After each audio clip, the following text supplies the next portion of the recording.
Halo semuanya, kembali lagi kita belajar sastra Indonesia. Nah, untuk kali ini kita akan belajar mengenai laporan kegiatan. Apakah kalian pernah membaca, melihat, atau bahkan membuat sebuah laporan kegiatan? Tentunya untuk kalian yang mengikuti organisasi di sekolah ataupun mengikuti organisasi di luar sekolah, kalian pernah melihat atau bahkan mendengar atau membuat sebuah laporan kegiatan. Nah, laporan kegiatan itu apa sih? Nah, jadi laporan itu merupakan rekaman pelaksanaan kegiatan. Laporan disusun dengan tujuan menginformasikan paparan peristiwa yang bermanfaat untuk mengevaluasi suatu kegiatan. Nah, hasil laporan pelaksanaan kegiatan tersebut dapat diadopsi untuk pelaksanaan kegiatan berikutnya. Dengan demikian, sebuah laporan kegiatan haruslah disusun dengan objektif disertai dengan data yang akurat. Jadi, misalnya nih, ketika kalian mengikuti pelaksanaan lomba Agustusan. Nah, yang mengadakan lomba Agustusan itu adalah OSIS. Kalian tergabung di organisasi itu gitu ya. Kemudian disuruh nih membuat laporan pelaksanaan kegiatan. Setelah kalian melaksanakan lomba 17-an, nah barulah kalian membuat laporan pelaksanaan kegiatan itu. Tujuannya apa? Tujuannya itu untuk memaparkan atau menjelaskan peristiwa yang sudah terlaksana, yaitu peristiwa lomba 17-an. Nah, manfaatnya untuk apa toh? Untuk mengevaluasi kegiatan itu. Jadi setelah lomba Agustusan itu terlaksana, itu dievaluasi. Apakah kegiatan itu terlaksana dengan baik atau misalnya kurang maksimal dan yang lainnya. Nah, nanti untuk hasil laporan pelaksanaan kegiatan yang telah kalian buat itu bisa diadopsi untuk kegiatan berikutnya. Misalnya sekarang kalian membuat laporan pelaksanaan kegiatan 17-an tahun 2021. Nah, laporan itu bisa diadopsi di tahun berikutnya, yaitu lomba 17-an tahun 2022. Nah, nanti laporan itu bisa diadopsi oleh adik kelas kalian, misal kayak gitu. Dengan demikian, ketika kalian membuat laporan kegiatan, itu harus objektif. Objektif itu seperti apa toh? Objektif itu sesuai dengan keadaan yang sesungguhnya. Jadi ada data akuratnya. Ketika kalian membuat laporan, harus ada data-datanya. Misalnya nih, kalian melampirkan gambar. Jadi ada foto pelaksanaan kegiatannya, kemudian misalnya ada rincian pendanaan, kemudian pengeluaran, kemudian ada nota-notanya dan yang lainnya. Jadi harus ada datanya gitu. Nah, selain untuk menyampaikan informasi, laporan kegiatan itu juga digunakan untuk yang pertama, pertanggungjawaban bagi orang yang diberi tugas.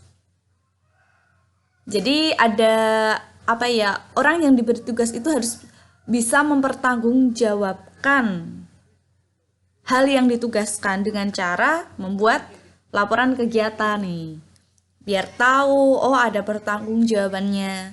Kemudian yang kedua, dasar mengambil keputusan. Yang ketiga, alat melakukan pengawasan. Yang keempat, dokumen untuk bahan belajar. Dan yang kelima, sumber pengalaman orang lain. Nah, untuk yang ketiga ini, alat melakukan pengawasan. Jadi ketika kalian melaksanakan tugas, itu kan diberikan oleh atasan atau misalnya diberikan oleh orang yang berwenang gitu. Nah, nanti orang yang berwenang itu akan melakukan pengawasan terhadap kalian melalui laporan pelaksanaan kegiatan itu. Nah, misalnya kalau di OSIS, oh berarti nanti pembina OSIS dan sekolah nih yang akan mengawasi kegiatan pelaksanaan 17-an yang tadi kalian lakukan, misal kayak gitu. Kemudian yang keempat, dokumen bahan belajar. Dan yang kelima, sumber pengalaman orang lain. Nah, ini yang sudah saya jelaskan tadi. Oh, bisa dijadikan bahan belajar atau sumber pengalaman bagi adik kelas kalian yang nantinya akan meneruskan kegiatan itu, misal kayak gitu. Jadi laporannya itu bisa dibaca oleh orang lain kayak gitu. Nah, yang kedua ini kan dasar mengambil keputusan. Jadi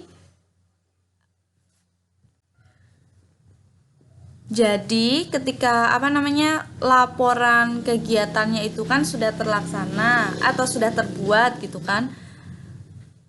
Untuk kedepannya itu bisa dijadikan sebagai acuan dalam mengambil sebuah keputusan. Jadi apakah kegiatan itu bisa dilakukan kembali atau misalnya harus dibenahi kembali dan yang lainnya. Itu untuk beberapa tujuan dari laporan kegiatan gitu ya. Kemudian yang selanjutnya ada unsur-unsur laporan kegiatan.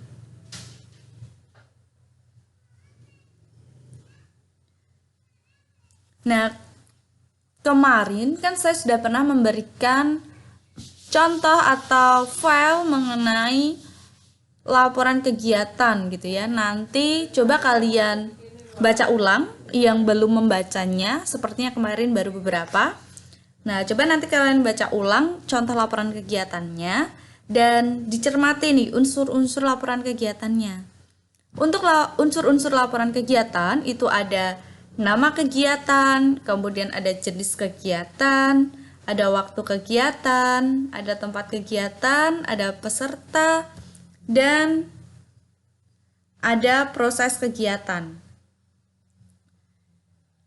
Gitu. Coba nanti kalian cermati ulang ya. Nah, untuk nama kegiatan tentu saja nih, oh kegiatannya itu apa? Ditulis. Kemudian jenis kegiatannya apa? Waktunya kapan gitu kan? Kemudian tempatnya di mana? Pesertanya berapa, siapa saja gitu kan, yang mengikuti peserta itu dari mana, misal kayak gitu. Kemudian proses kegiatan, oh proses kegiatan itu berarti proses terlaksananya kegiatan. Oh misal hari pertama kegiatannya, misal ya kalau tadi lomba Agustusan, oh hari pertama lomba membaca puisi misal, kemudian nanti diikuti oleh berapa peserta, misalnya ada daftar hadirnya gitu kan, ada tanda tangan, oh itu nanti dilampirkan. Kemudian nanti ada foto-foto kegiatan, oh itu juga bisa dilampirkan. Kemudian nanti ada deskripsi kegiatannya bagaimana kayak gitu. Jadi proses kegiatannya itu kalian jabarkan biar tahu, oh itu benar-benar kegiatan yang telah terlaksana. Nah, itulah unsur-unsur sebuah laporan kegiatan atau laporan pelaksanaan kegiatan. Dan nanti biasanya itu ada penutupnya gitu. Jadi ada sebuah penutup. Gitu. Nah, untuk struktur dan yang lainnya kita pelajari di pertemuan berikutnya. Oke, terima kasih. Jangan lupa nanti kalau ada yang bingung dan masih kurang jelas dengan penjelasan saya, kalian bisa tanyakan melalui WhatsApp group atau langsung melalui diskusi di e-learning gitu ya. Terima kasih.